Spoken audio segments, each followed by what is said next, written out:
네, 안녕하세요 여러분. 생명과학 시간입니다. 오늘은 어제에 이어서 교감신경과 부교감신경을 본격적으로 살펴보도록 할 거예요.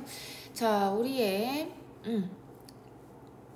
말초신경계 구분에서 구심성과 원심성 신경 중에 원심성 신경은 체성신경과 자율신경으로 구분이 되고, 체성신경은 주로 대뇌 지배를 받아서 골격근에 명령을 전달하는 신경이었어요. 운동 뉴런 하나로 명령을 전달하고, 그래서 시냅스가 있는 구간 신경절이 없더라. 기억나죠? 그리고 운동 뉴런의 말단에서 아세틸콜린이 분비된다. 아세틸콜린 이제 요 명칭은 계속 등장을 할 거예요. 아세틸콜린이 분비되어서 골격근에 명령을 전달한다. 체성신경이었고, 그리고 이제 자율신경이 교감과 부교감으로 되어 있었습니다. 교감, 부교감, 교감신경과 부교감신경 같은 경우에는 서로 길항작용을 한다. 여러 번 이야기했었죠. 반대되는 작용을 통해서 조절을 하는 겁니다. 적절하게. 그래서 반응 기관을 조절하는 것인데, 심장근, 내장근, 그 다음에 분비샘 등의 반응 기관에 연결이 된다. 교감신경, 부교감신경. 서로 반대되는 작용을 한다. 이 뒤에 있는 그림을 먼저 볼게요. 67페이지에. 체성신경의 경우 어때요? 운동 뉴런이 쭉 하나 이어져 있고, 축삭돌기 말단에서 아세틸콜린이라고 하는 신경 전달 물질이 분비된다. 골격근에 명령을 전달한다. 뉴런 하나로 되어 있다. 그쵸? 이렇게 마리집이 둘러싸여 있네요. 우리의 자율신경은 교감신경과 부교감신경 이렇게 나눌 수 있고, 이 두 신경의 그러니까 구조적인 특징부터 먼저 보고, 그 다음에 이제 기능을 앞으로 돌아와서 다시 볼 거예요. 교감신경, 부교감신경은 두 개의 뉴런으로 구성이 됩니다. 부교감도 역시 두 개의 뉴런으로 이렇게 구성이 돼요. 두 개의 뉴런으로 구성이 된다라고 한다면 뉴런과 뉴런 사이에 뭐가 있을까요? 그렇죠. 시냅스가 있습니다. 이렇게 시냅스가 있는 이 부위, 이것을 뭐라고 부르느냐? 신경절 이렇게 불러요. 그래서 신경절 앞에 있는 건 신경절 이전 뉴런, 신경절 뒤에 있는 건 신경절 이후 뉴런 이렇게 부르게 됩니다. 여기까지 됐죠. 그리고 우리의 이 자율신경, 교감신경과 부교감신경의 또 특징 하나는, 신경절이 이렇게 있다. 신경절 이전 뉴런은 보통 이렇게 마리집으로 둘러싸여져 있고요. 신경절 이후 뉴런은 보통 이렇게 마리집이 없는 구조로 이렇게 생겨 있습니다. 그리고 지금 이 그림에서 뉴런의 길이 차이 한번 보이나요? 어때요?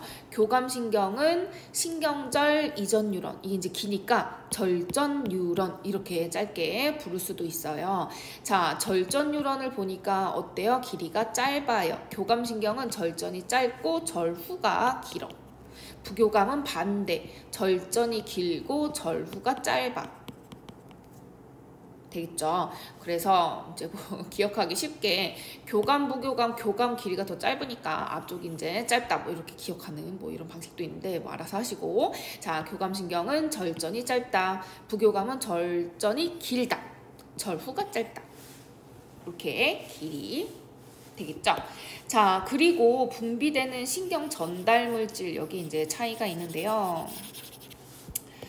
일단 절전에서 분비되는 것, 절전 뉴런에서 분비되는 것은 둘 다 아세틸콜린으로 같습니다. 아세틸콜린, 아세틸콜린. 그러니까 신경절에서 분비되는 건 둘 다 아세틸콜린. 아까 체성신경에서도 아세틸콜린, 그쵸? 그런데 절후 뉴런에서 분비되는 신경 전달 물질이 다르고요. 그래서 같은 심장과 같은 반응 기관에 작용하지만 그 반응이 다르게 나타날 수 있는 거예요. 일단 계속 아세틸콜린을 봤으니까 부교감 신경의 절후 뉴런에서는 역시 아세틸콜린이 분비됩니다. 오케이? 그런데 이제 하나 다르죠. 교감신경의 절후 뉴런 말단에서는 우리 노르에피네프린이라고 하는 물질이 분비됩니다. 자, 노르에피네프린 얘는 에피네프린과 거의 비슷해요. 여기 앞에 노르라고 하는, 자, 요게 이제 붙어 있는 것은, 노르라고 하는 건 뭐 한 개 또는 그 이상의 이제 탄소를 포함한 작용기가 빠지는 것을 이야기하거든요. 노르라는 뜻이 그거예요. 그래서 에피네프린에 비해서 메틸기 하나가 빠진 게 노르에피네프린이거든요. 근데 우리는 그것까지는 알 필요가 없고 에피네프린과 노르에피네프린은 거의 비슷하다. 거의 비슷한 작용을 한다. 이렇게 생각하면 되는데 사실 에피네프린 우리가 아드레날린이라는 거 더 많이 들어봤을 거예요. 아드레날린. 자, 아드레날린과 에피네프린 그냥 같은 말이에요. 같은 말. 같은 용어. 자, 그리고 노르에피네프린은 또 다른 말로 아드레날린 이렇게도 부를 수 있어요. 같은 말. 자, 그래서 노르에피네프린과 에피네프린은 거의 비슷하다고 보면 되는데 사실 에피네프린이 작용력이 조금 더 셉니다. 작용력. 영향을 미치는 바의 작용력이 이 에피네프린이 더 세요. 그리고 이제 메틸기 하나가 빠졌다고 했잖아요. 노르에피네프린의 능력이 조금 더 작습니다. 근데 이 작용력이 크고 작고 이거는 외울 필요 없고, 자, 에피네프린과 노르에피네프린이 거의 비슷한 것이다. 우리의 교감신경 절후 뉴런에서는 노르에피네프린이 나온다. 일단 이렇게 기억하면 되겠습니다. 자, 되겠죠? 그럼 앞으로 다시 돌아갈게요. 자, 다시 정리하면 여기 대부분 중추신경계와 반응기관 사이에 하나의 신경절이 존재한다. 신경절, 시냅스가 있는 그 부분이었죠. 그쵸? 자, 교감신경의 절전 뉴런. 몰도트한줄 알죠? 신경절 이전 뉴런, 절전 뉴런의 신경세포체. 그러니까 시작이 어디냐? 자, 교감신경의 시작은요, 여기 보이는 것처럼 전부 다 척수에서 시작이 됩니다. 척수에서 시작이 돼요. 척수. 교감신경의 절전 뉴런의 신경세포체들은 전부 다 척수에 있다. 척수에서 시작된다. 자, 이것을 굉장히 또 우리 수능이나 모의고사 이 문제에서 많이 물어봅니다. 교감신경, 절전 뉴런, 신경절 이전 뉴런의 신경세포체는 척수에 있다. 이거 많이 물어봐요. 자, 근데 교감신경을 일단 기준으로 해서 기억해두면 좀 쉬울 거예요. 자, 교감신경 무조건 척수. 그럼 부교감은 어떠냐? 부교감은요, 중간내에서도 나오고 연수에서도 나오고 그 다음에 척수에서도 나옵니다. 그러니까 부교감은 세 군데에서 다 나오는 거야. 그리고 교감신경은 척수에서만 나오고 구분을 해줘야 돼요. 그래서 자, 교감은 척수에서 모두 다 나온다. 자, 척수와 그래서 연결되어 있다. 척수에서 시작된다. 자, 절전 뉴런에서는 아세틸콜린 나오는 거 우리 기억하죠? 자, 그 다음에 절후 뉴런에서는 노르에피네프린이 분비된다. 요게 좀 다른 점, 특이한 점이었죠? 자, 절전 뉴런이 짧다. 자, 그 다음에 부교감신경 중간내 연수 척수와 연결되어 있다. 이 얘기는 중간내 연수 척수로부터 시작이 된다. 그러니까 연결되어 있는 반응기에 따라서 어디로부터 시작되는지가 달라지는 거예요. 자, 절전 뉴런, 그리고 절후 뉴런 모두 아세틸콜린을 분비한다. 조금 전에 했죠? 자, 절전 뉴런이 길다. 자, 그러면 우리 교감신경의 절전 뉴런의 신경세포체들은 모두 다 척수에 있다. 척수에서 시작된다. 척수와 연결되어 있다. 다 같은 의미죠. 자, 요건 이제 지금 정리했다면, 자, 부교감신경이 나오는 곳. 일단 우리의 동공으로 가는, 동공으로 가는 부교감신경 같은 경우에는 중간내에서 시작이 된다. 요거는 그래도 좀 기억하기 쉬울 거예요. 왜냐하면 우리 동공반사, 중추가 어디야? 중간내잖아요. 그리고 이 부교감 신경은 중간내에서 바로 이렇게 뻗어 나온다는 것. 되겠죠? 그래서 부교감 신경의 동공으로 연결되는, 부교감 신경 중에서 동공으로 연결되는 건 중간내에서 나온다. 자, 그 다음에 방광으로 연결되는 것은 이 척수 꼬리 부분, 척수의 끝부분에서 이렇게 시작되어 나옵니다. 자, 그리고 나머지 심장이나 소화기관이나 간이나 뭐 요런 데로 나가는 것들은 전부 다 연수에서 나온다 라고 기억하면 조금 그래도 기억하기 쉬울 거예요. 정리할 수 있겠죠? 교감신경은 무조건 척수에서, 동공으로 가든 방광으로 가든 무조건 척수에서, 심장으로 가든. 자, 그런데 우리의 부교감은 동공으로 가는 건 중간내에서, 그리고 방광으로 가는 것은 척수 꼬리, 척수 끝부분에서, 그리고 나머지 내장기관으로 가는 거 연수에서. 자, 그래서 이제 시험 보기가 이렇게 나오는 거예요. 심장에 연결된 부교감 신경의 절전 뉴런의 신경세포체는 척수에 있다. 이렇게 나오는 거죠. 그럼 맞아요? 틀려요? 틀려요. 연수에서 나오는 거예요. 그죠?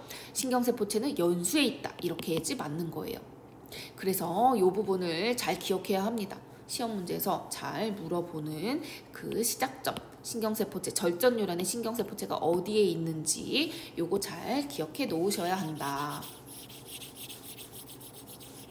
자, 그 다음에 또 그림상 다른 거, 교감과 부교감에, 자, 그림상 다른 거 하나 보면 교감신경절이라고 하는 요 좀 특이한 부분이 이렇게 보이죠? 자, 뭐냐면 우리 교감신경은 특이하게 부교감과 다르게 이 중추신경계, 척수에서 모두 다 나오잖아요. 중추신경계와 가까운 부위에 신경절이 이렇게 공통적으로 대부분 이루어져 있는 특징을 가지고 있습니다. 그러니까 신경절이 이렇게 같이 이제 무리지어 있는 이러한 특징. 교감신경절이 이렇게, 물론 신경절이 이런 식으로 이렇게 따로 나가는 부위도 있지만 대체로 한 군데에 무리지어 있다, 이런 특징을 갖습니다. 그래서 이렇게 무리지어 있다면 어떤 작용이 가능하냐, 동시다발적으로 모든 기관의 반응이 동시에 일어나도록 하는 그러한 작용을 일으킬 수가 있어요. 그래서 우리가 교감신경이라고 이름 붙인 것 자체가 반응이 전체적으로 동시적으로 일어난다, 서로 교류가 일어나는 것처럼 일어난다 라고 해서, 서로 교감하는 것처럼 반응이 나타난다 해서 교감신경 이렇게 이름을 붙이게 된 거거든요. 부교감은 그렇지 않아요. 그래서 부교감이야. 그러니까 교감과 반대되어서 이제 부교감이라고 이름 붙인 거고, 왜 교감신경이라고 이름을 붙이게 되었는지 그 유래가 이렇게 됩니다. 그래서 전체 반응기에서 일어나는 반응들이 보통 이렇게 동시적으로 한 번에 동시적으로 일어날 수 있다. 그게 왜 그러냐면 교감신경절이 이렇게 무리지어 있는 특징을 갖기 때문에. 오케이? 되겠죠? 자, 반면에 부교감신경은 절전 뉴런이 길잖아요. 그래서 신경절이 반응기관 가까이에 있습니다. 당연하잖아. 절전 뉴런이 기니까 시냅스인 신경절은 반응기관 가까이에 있겠지. 그죠? 자, 그래서 반응기관 가까이에 시냅스가 있는 특징이고, 부교감신경은 이제 그때그때 그 중추에서 일어나는 명령에 따라서 반응기에서의 반응이 이렇게 일어나게 돼요. 되겠나요? 자, 그러면 교감이 흥분했을 때, 그리고 부교감이 흥분했을 때 나타나는 반응을 우리가 또 정리해야 합니다. 자, 교감신경이 흥분할 때, 교감신경이 작용할 때의 반응은 우리가 보통 싸움, 도망 반응이라고 해요. 길 가다가 호랑이를 만났어. 어때? 긴장되고 도망가야 되지, 그치? 자, 또는 싸움을 해야 돼. 그래서 굉장히 긴장돼. 예를 들면 또 뭐 번지점프대에 올라갔어. 번지점프를 하기 전에 그 긴장감, 스트레스, 이런 것들을 관장하는 게 바로 교감신경입니다. 그래서 싸움, 도망 반응. 자, 싸움, 도망 반응. 자, 우리가 곰을 만났을 때, 호랑이를 만났을 때 어떻게 해야 돼요? 빨리 도망가야 되잖아. 그치? 싸우거나 도망가야 되잖아. 자, 도망갈 때 우리는 시야를 잘 확보해야 되고, 자, 동공 확장이 됩니다. 자, 그리고 심장 박동이 촉진됩니다. 혈류량을 증가시켜야 돼요. 에너지 공급 많이 해줘야 되잖아요. 그래서 심장 박동이 촉진돼. 우리 긴장했을 때 심장박동이 촉진되는 거 느낄 수 있죠. 그죠? 자, 그리고 소화작용 억제합니다. 우리가 지금 소화나 한가롭게 소화작용이나 하고 있을 때가 없어. 그러니까 소화기관으로 가는 혈류량을 줄이는 거예요. 그러니까 소화작용에 지금 나의 에너지를 쓸 여력이 없는 거야. 이해되나요? 그래서 소화작용은 억제가 됩니다. 그래서 소화작용과 비슷하게 자, 침분비도 억제가 돼요. 소화작용과 비슷하게 생각하면 됩니다. 침분비도 억제가 돼. 자, 그리고 간에서 글리코젠 분해가 促진된다. 글리코젠이 분해되면 뭐가 되지? 그치, 포도당이 되지. 이게 뭘 촉진시키는 거야? 맞아요. 혈당량을 증가시켜야 돼. 에너지를 빨리빨리 만들어야 되는 거야. 그러니까 세포 호흡을 촉진시키는 물질 대사를 촉진시켜야 돼. 그러니까 당을 많이 만들어가지고 빨리빨리 우리 세포 호흡을 일으켜서 에너지를 빨리빨리 만들어야 된다. 이렇게 기억하면 됩니다. 그래서 글리코젠 분해를 촉진한다. 그 얘기는 결국 포도당을 많이 만들어낸다는 거예요. 글리코젠 분해에서 포도당을 많이 만들어낸다는 거. 혈당량을 증가시켜. 그래서 빨리빨리 세포호흡 일어나고 물질 대사를 촉진시킨다. 물질 대사를 촉진시켜서 빨리빨리 에너지를 얻어야 한다. 이렇게 기억하면 쉬워요. 자, 그리고 우리의 방광은 확장시킨다. 자, 그럼 반대로 부교감 신경 가볼까요? 부교감 신경은 자, 우리가 느긋한 상태, 휴식 상태, 소화 상태 이렇게 기억하면 됩니다. 그래서 자, 동공은 축소가 되고요. 아까 중간내에서 시작되는 거 기억하죠? 동공은 축소가 되고 자, 심장박동은 억제가 되고 그리고 소화작용이 이제 촉진이 됩니다. 느긋하게 소화시키고 졸리고 휴식하는 느긋하게 몸이 풀어진 상태, 나른하게 풀어진 상태 이걸 상상하면 돼요. 자, 그리고 포도당으로부터 글리코젠 합성을 촉진합니다. 저장 능력이 이제 합성하는 거예요. 그리고 방광은 수축시킵니다. 여기까지 정리되겠나요? 그래서 전체적으로 교감이 흥분했을 때 싸움 도망 반응 기억하고 이렇게 연상을 해서 싸움 도망 반응을 연상을 해서 이 각각의 내장기관에서 일어나는 반응이 어떨지 한 번에 이렇게 이제 연쇄적으로 기억하는 게 좋습니다. 알겠죠? 자, 그래서 이렇게 휴식소화 반응, 그 다음에 싸움도망 반응. 소화작용은 휴식소화, 부교감에서 촉진된다는 거. 싸움도망 반응은 소화시키고 있을 여력이 없다. 그래서 억제시킨다는 거. 이렇게 기억해주면 되겠습니다. 자, 그리고 또 한 가지 우리 수영이가 질문했던 건데 자, 교감이 흥분하면 방광이 확장되고 부교감이 이제 흥분하면 방광이 수축돼요. 그런데 시험을 보거나 긴장하거나 그러면 굉장히 소변이 마려운 그러한 기분이 들잖아요. 그걸 질문했거든. 원래는 교감신경이 흥분하면 방광이 확장된다 이렇게 나와 있는데 그러니까 우리가 그냥 소변이나 보고 있으면 안 되는 거잖아. 그러니까 확장시켜가지고 빨리 도망갈 수 있게 이렇게 만들거든요.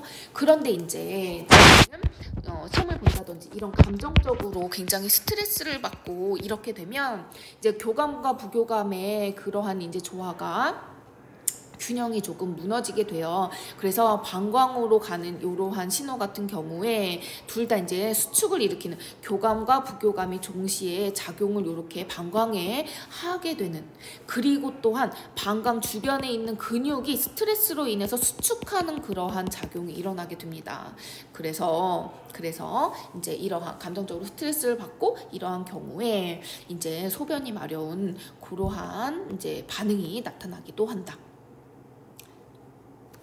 되겠죠? 자, 이렇게 이제 이 정도 정리하면 되고 넘어가서 67페이지 자, 자율신경에 의한 심장박동 조절 우리 교감이 작용하면 어떻게 된다고? 심장박동은 촉진, 그죠?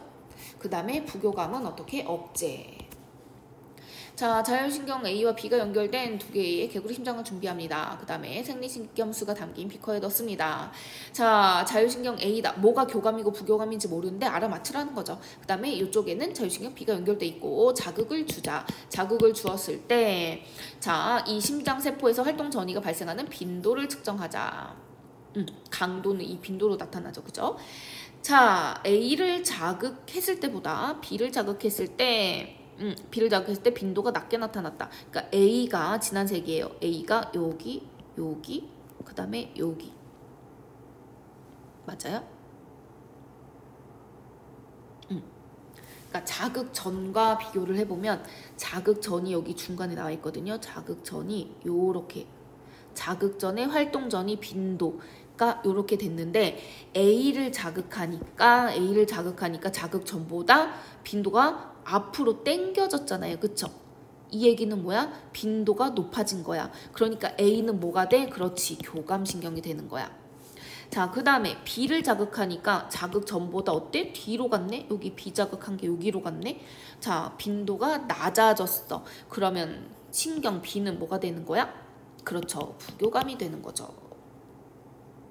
쉽죠? 자, 이렇게 자료가 이런 식으로 등장하더라도 교감이 작용할 때 심장박동이 촉진되고 부교감이 작용할 때 심장박동이 억제되고 이것을 이제 기억하고 있으면 이 빈도에 따른 어떤 신경인지 이것을 구분하는 건 어렵지 않게 여러분 하실 수 있어요.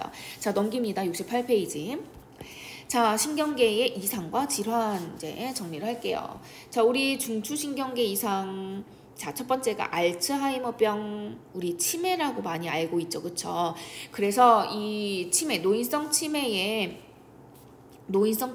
원인이 이제 여러 가지가 있는데, 치매 원인이 여러 가지가 있는데, 그러한 치매들 중에서 거의 한 70% 가까이, 보통 뭐 이제 50%에서 70% 가까이 이렇게 많은 빈도를 차지하는 게 바로 알츠하이머입니다. 알츠하이머라는 의사가 발견해가지고 알츠하이머병이라고 붙이게 됐어요. 자, 이 알츠하이머병은 자, 이런 특정 단백질들이 쌓이면서 신경세포, 뇌에 있는 신경세포를 파괴해요. 그래서 뇌가 수축돼. 뇌가 수축. 뇌수축이 일어나. 뇌의 신경세포가 파괴되고 뇌의 수축이 일어나고 자, 그러면서 대뇌 기능 저하되고 기억력, 인지 기능이 약화되는 거. 우리가 생각하는 흔한 그 치매 증상 생각하면 됩니다. 알츠하이머. 정확한 원인은 아직 모릅니다. 그러니까 발병하게 되는 왜 그러한 특정 단백질이 쌓이게 되고 왜 그것이 이제 이렇게 뇌세포를 죽이고 뇌축을 일으키는지 그 원인은 아직 정확하게 모르지만 이제 특정 단백질이 쌓여서 이러한 이제 증상들이 나타나는 것 요거는 이제 알고 있는 거죠. 그래서 이제 원인에 대한 정확한 치료는 좀 불가능하고 그런 이제 증상을 좀 늦추는 이러한 단계의 이제 치료를 하고 있습니다. 자, 그 다음에 두 번째는 파킨슨병 많이 들어봤을 거예요. 파킨슨도 역시 의사 이름이에요. 발견한 파킨슨 의사 이름을 따서 파킨슨병이라고 부르는 거고 자, 몸이 경직되고 자세가 불안정해지고 몸이 떨리고 자, 이러한 질환인데 이 파킨슨병은 우리 도파민이라고 하는 신경 전달 물질이 있습니다. 많이 들어봤을 거예요. 도파민. 그래서 도파민 같은 경우에 우리 이제 중독 현상을 일으키기도 하고 또 기억, 학습 이런 데도 다 작용을 하는 바로 도파민이거든요. 신경 전달 물질. 그리고 이제 우리의 뭐 쾌락에도 관여를 하고 이제 부족하게 되면 우울 증상이 나타나기도 하거든요. 부족하면 우울 증상이 나타나기도 하고 또 우리의 이제 움직임도 이렇게 관여할 수 있는데 도파민 분비 이상 그러니까 더 정확하게 말하면 우리의 중뇌에 도파민을 분비하는 세포가 있는데 그 세포가 파괴되는 거예요. 그래서 도파민 분비가 감소해.